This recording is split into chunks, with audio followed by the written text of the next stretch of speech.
दिल्ली को पांडवों के काल से ही देश भर में सबसे अधिक गौरवशाली नगर होने का सम्मान प्राप्त हो गया था, जो 5000 साल के कालखंड में कुछ समय के लिए धूमिल पड़कर पुनः पुनः स्थापित होता रहा था। औरंगजेब की तख्त नशीनी ईस्वी 1668 में दिल्ली के लाल किले में हुई थी। तब से दिल्ली उन मुगलों की राजधानी बनी हुई थी जो दुनिया में सबसे अमीर और सबसे ज्यादा शान शौकत वाले माने जाते थे। यद्यपि मुगलों को यह अमीरी और शान शौकत भारत में आने के बाद प्राप्त हुई थी तथा ईस्वी 1739 में नादिर शाह के साथ ईरान चली गई थी, तथापि संसार का सबसे गौरवशाली नगर होने की दिल्ली की खुमारी अभी तक उतरी नहीं थी। यद्यपि मोहम्मद शाह रंगीला से लेकर बहादुर शाह जफर तक के काल में मुगल बादशाहों की खुमारी भले ही शनह शनह कम होती चली गई हो, तथापि दिल्ली के नागरिकों की खुमारी उतरने का नाम नहीं लेती थी, तो इसके कुछ कारण थे। दिल्ली के महलों में दम तोड़ रही मुगलिया संस्कृति दिल्ली की गलियों में निर्धन भिखारिन की तरह भटकती हुई साफ देखी जा सकती थी। आजाद नामक एक लेखक ने आब ए हयात नामक पुस्तक में लिखा है, उर्दू दिल्ली में ही पैदा हुई थी। वह शायरों और इतिहासकारों की जुबान थी जो शाहजहानाबाद के बाजारों में अनाथ होकर घूम रही थी। दिल्ली वालों को अब भी अपनी जुबान पर चढ़ी हुई उर्दू भाषा और दिमाग में घुसी हुई मेहमानवाजी का बड़ा गुरूर था। यही कारण था कि जब देश भर के क्रांतिकारी सैनिकों ने दिल्ली का रुख किया तो दिल्ली का आत्मबोध फिर से द्विगुणित हो गया। दिल्ली के लोगों ने क्रांतिकारी सैनिकों का बाहें पसार कर स्वागत किया। जब मेरठ से आए तिलंगों ने दिल्ली के अंग्रेज अधिकारियों को या तो मार दिया या भगा दिया, उनके शस्त्रागार और कोषागार पर अधिकार कर लिया और अंग्रेजी थानों को उजाड़ दिया, तब दिल्ली वालों ने क्रांतिकारी सैनिकों का बड़ा सम्मान किया। दिल्ली वासियों की तरफ से तिलंगों को स्थान स्थान पर मालाएं पहनाई गईं तथा मिठाइयां खिलाई गईं। दिल्ली वालों का मानना था कि देश भर से आ रहे बागी सिपाही काफिर अंग्रेजों को दिल्ली से निकालकर फिर से बादशाह बहादुर शाह जफर की सल्तनत को जमाने आए थे। इसलिए दिल्ली की मस्जिदों में क्रांतिकारी सैनिकों की सफलता के लिए दुआएं की जाने लगी। दिल्ली में उस समय उर्दू भाषा के 2-4 अखबार निकला करते थे। उनके संपादकों ने लिखा कि ये बागी सैनिक खुदा की तरफ से काफिरों पर कहर ढाने के लिए भेजे गए हैं। ये सजा इन अंग्रेज काफिरों को इसलिए दी जा रही है क्योंकि उन्होंने हिंदुस्तान के लोगों का मजहब खत्म करके उन्हें ईसाई बनाने के घमंडी मंसूबे बांधे थे। 17 मई 1857 को दिल्ली से प्रकाशित समाचार पत्र दिल्ली उर्दू अखबार में संपादक मोहम्मद बाकर ने लिखा है, कुछ लोग कसम खाकर कहते हैं कि तुर्की घुड़सवारों के आने के वक्त उन्होंने देखा कि कुछ ऊंटनियां उनके आगे चल रही हैं, जिन पर कुछ लोग हरे लिबास पहने हुए बैठे हैं। अचानक वे ऊंटनियां दृष्टि से ओझल हो गईं और केवल घुड़सवार रह गए, जिन्होंने जो भी अंग्रेज मिला उनको मार दिया। सच तो यह है कि अंग्रेजों पर खुदा का कहर टूटा है।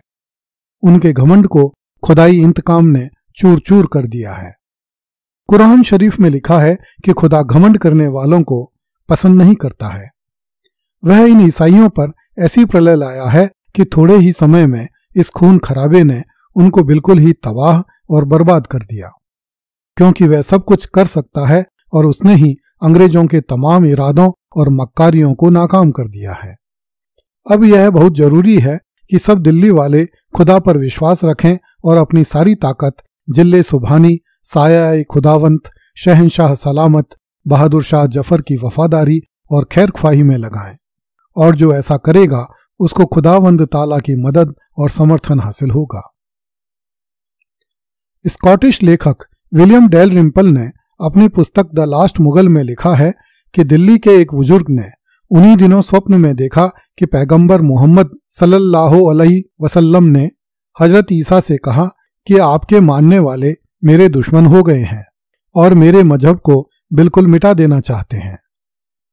इस पर हजरत ईसा ने जवाब दिया कि अंग्रेज मेरे अनुयायी नहीं हैं, वे मेरे बताए हुए रास्ते पर नहीं चलते। बल्कि शैतान के मानने वालों में शामिल हो गए हैं।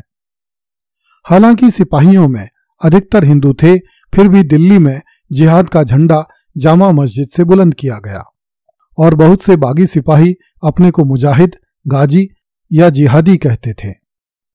घेरे की समाप्ति तक क्रांतिकारी सैनिकों में लगभग 1/4 सिपाही या तो मर चुके थे या भूख प्यास से तंग आकर तथा बिना वेतन से निराश होकर मोर्चा छोड़कर चले गए थे।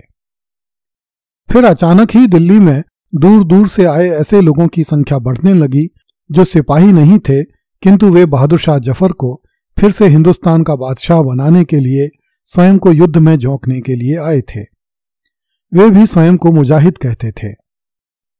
मेरठ के तत्कालीन कलेक्टर मार्क थॉर्नहिल ने दिल्ली पर विद्रोहियों द्वारा अधिकार कर लिए जाने के बाद अपनी डायरी में लिखा है, उन लोगों की बातचीत किले की रस्मों रिवाज के बारे में थी कि किस तरह उन रिवाजों को फिर से आरंभ किया जाए।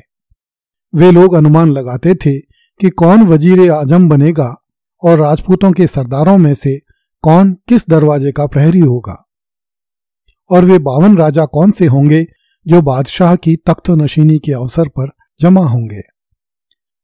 जैसे जैसे मैं उनकी बातों को सुनता गया, मुझे यह स्पष्ट होता गया कि मुगलों के प्राचीन दरबार की शान शौकत का आम लोगों के दिलो दिमाग पर कितना असर है और ये मूल्य दिल्ली के लोगों के लिए कितना महत्व रखते हैं, और हमारे जाने बिना ही किस तरह उन्होंने इन मूल्यों को सुरक्षित रखा है। मुगल सल्तनत में कुछ अजीब बात है जो 100 साल की खामोशी के बाद फिर से एक वैचारिक मूर्त रूप ले रही है। दिल्ली वालों के लिए देश भर से आई क्रांतिकारियों का महत्व केवल राजनीतिक रूप से ही नहीं था, अपितु धार्मिक रूप से भी था। स्वयं क्रांतिकारी सैनिकों ने 12 मई 1857 को बादशाह से कहा था कि हम सब अपना मजहब बचाने के लिए जमा हुए हैं। इसके बाद इन सैनिकों ने चांदनी चौक पर खड़े होकर जब दिल्ली की आम जनता को संबोधित किया तो उन्होंने जनता से पूछा, भाइयों, क्या आप मजहब वालों के साथ हैं? दिल्ली की जनता ने एक स्वर में उत्तर दिया कि हां, हम सब मजहब वालों के साथ हैं। यह कहने की आवश्यकता नहीं कि प्रश्न पूछने वालों ने और उत्तर देने वालों ने मजहब शब्द का अर्थ अपनी अपनी सुविधा और अपनी अपनी आकांक्षा के अनुसार लगाया था। इन सब कारणों से दिल्ली की मुस्लिम जनता की यह पक्की धारणा थी कि तिलंगों को खुदा ने ही दिल्ली में भेजा है ताकि उनके बादशाह, उनके मजहब और उनके मदरसों को काफिरों के हाथों नष्ट होने से बचाया जा सके। अगली कड़ी में देखिए, तिलंगों ने दिल्ली की तवायफों के कोठों पर कब्जा कर लिया।